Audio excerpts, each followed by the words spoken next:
A redemocratização do Brasil. Professor Dr. Alfredo Boulos Júnior. Apesar de sua enorme popularidade, a emenda Dante de Oliveira não foi aprovada no Congresso Nacional e, com isso, a eleição para a presidência da República continuou sendo indireta. Em 1985, a presidência foi disputada por Paulo Maluf, candidato do PDS, e Tancredo Neves, candidato da oposição. Tancredo Neves venceu com grande folga, mas não chegou a assumir, pois foi hospitalizado e morreu em 21 de abril de 1985. Com a morte dele, o vice José Sarney assumiu a presidência da República. O lema de seu governo era "Tudo pelo social". Com o objetivo de ganhar a confiança dos setores democráticos, Sarney restabeleceu eleições diretas para a presidência da República, estendeu o direito de voto aos não alfabetizados, prometeu ao país uma nova Constituição. Quando Sarney assumiu o poder, a inflação crescia em média 18% ao mês, gerando uma grande insatisfação social. Para enfrentar essa situação, o governo Sarney lançou o Plano Cruzado, o qual previa a criação de uma nova moeda, o cruzado, para substituir o cruzeiro, o congelamento de preços, tarifas e serviços, a criação do seguro-desemprego. Nos primeiros meses do plano, a inflação caiu bastante e a popularidade do governo cresceu.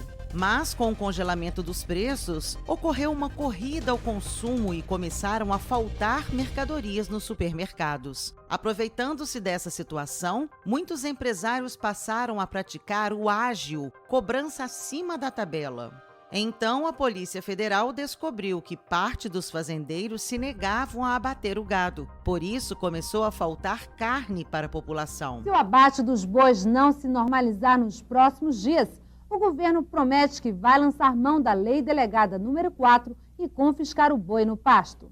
A Polícia Federal e a SUNAB já estão preparadas para o confisco. Nós fomos buscar 2.000 e trouxemos 2.000. Apesar disso, o governo manteve o congelamento de preços e, com isso, seu partido, o PMDB, elegeu a maioria dos governadores, senadores e deputados. Vencidas as eleições, o governo Sarney reajustou os preços da água, da luz, do gás, da gasolina e do álcool. Diante disso, a população se sentiu enganada.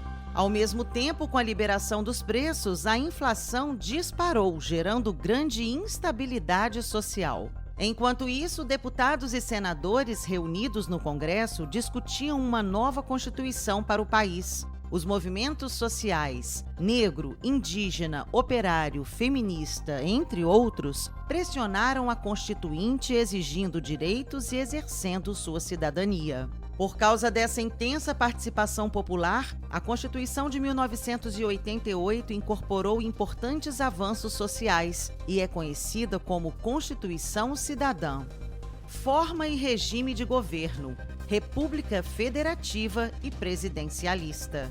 Eleições. Ficavam estabelecidas eleições diretas para presidente, governadores e prefeitos de cidades com mais de 200 mil eleitores. O mandato presidencial foi reduzido para 4 anos.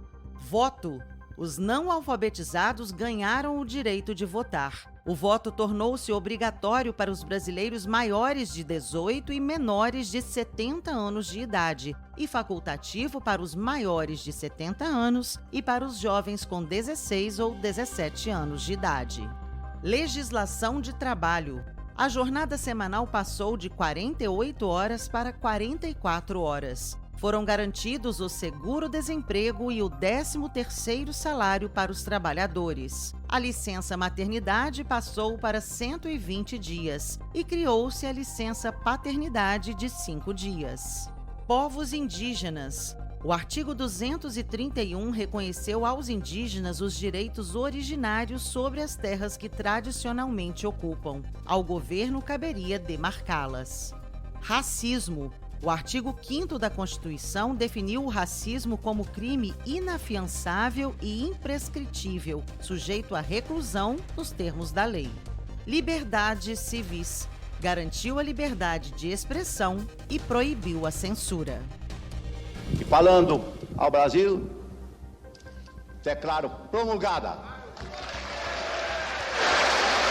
o documento da liberdade, da dignidade, da democracia, da justiça social do Brasil. Que Deus nos ajude que isto se cumpra.